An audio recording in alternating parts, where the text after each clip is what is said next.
So, Professor Niels Harrit, you examined the rubble that came from the World Trade Center. What did you find in it? Well, in there we find remains of what we characterize as a thermitic material.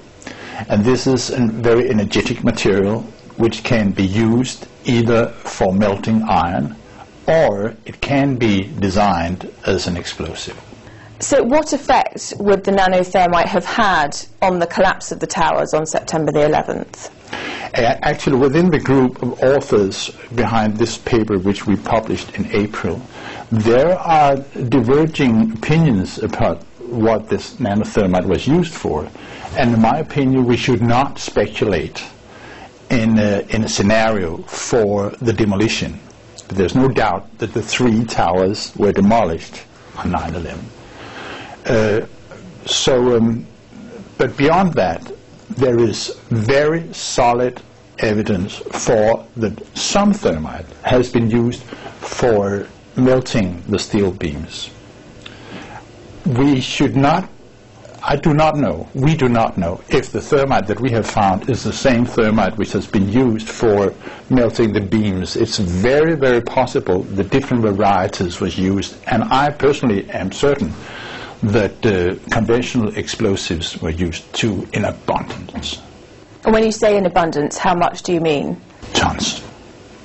100 tons. So many tons. We're not just talking about nanothermite, in fact, we're talking about both nanothermite and conventional explosives used in large quantities. Yeah, but we have not found remains or traces of conventional explosives. Actually, we have suggested and recommended to NIST, which is the National Institute of Standards and Technology, that they should look for remains or traces of explosives, and they have refused to do so every time. They have not investigated it. And in terms of the nanothermite, the traces of which you did find, what are the possible explanations for its presence in the World Trade Center? I mean, could it have been in the aeroplanes? Could it have been a naturally occurring substance in any way?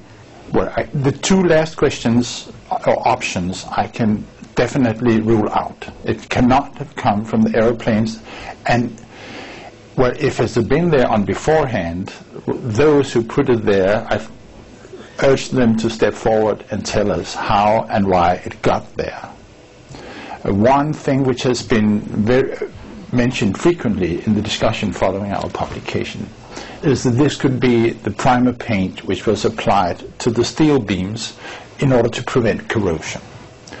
And many of the ingredients are the same in terms of iron oxide, as I told you, which is the red color you see on steel beams usually when it's protected. It's the iron oxide. So some of the chemicals in there are the same. But the composition of the primer paint used, there are 2 very good reasons for this not being paint, in my opinion. One is that the composition, chemical composition of the paint, primer paint used in World Trade Center, according to NIST, the National Institute of Standards and Technology, is vastly different from what we are seeing.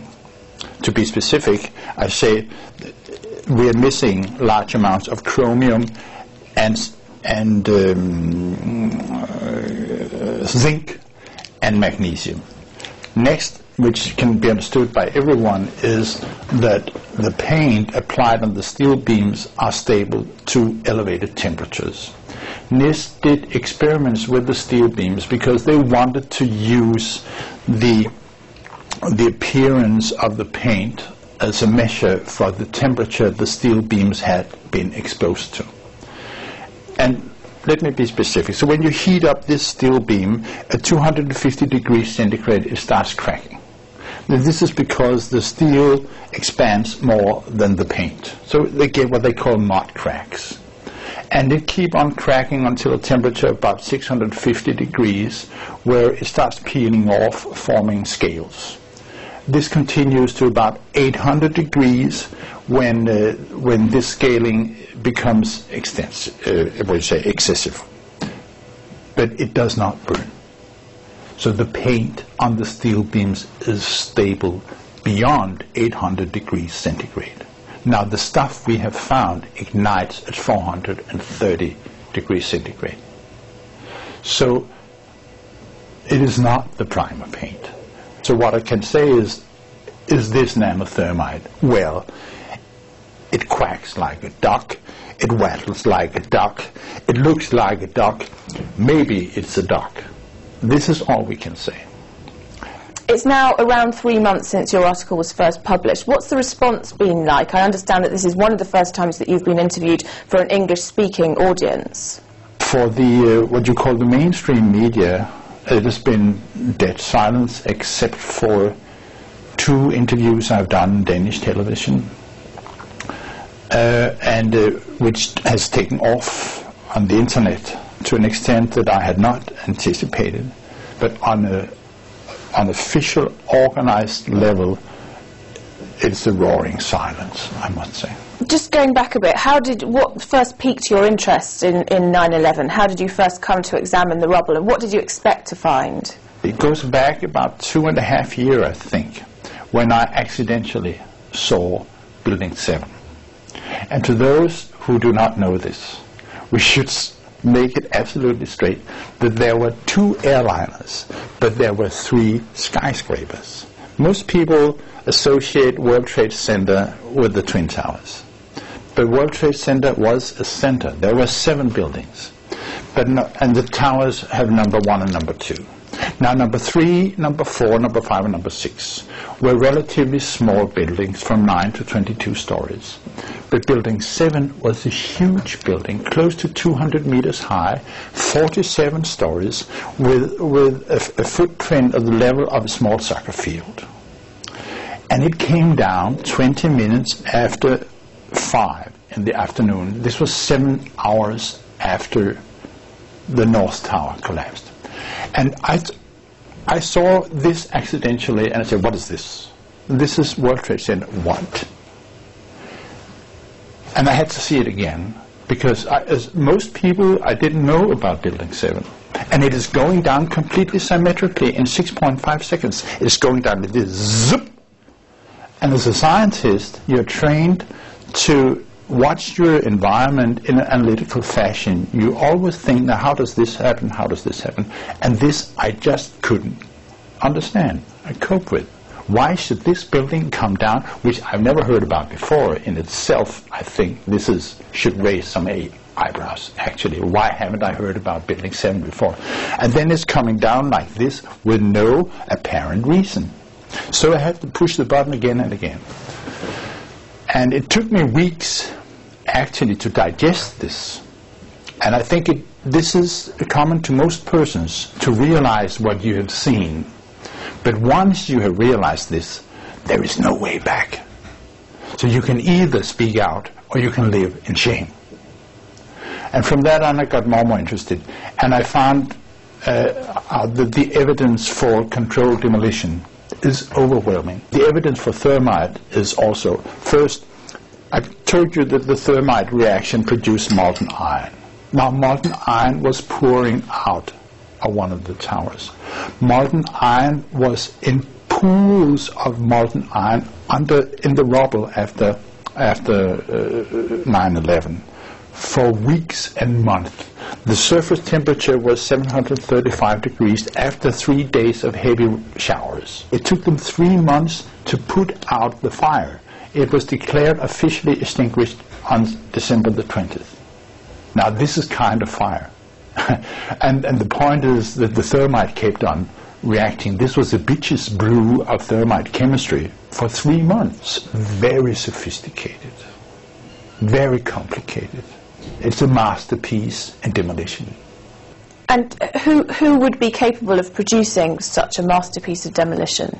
It is not compatible with the official conspiracy theory, the one with Osama bin Laden and the 19 hijackers.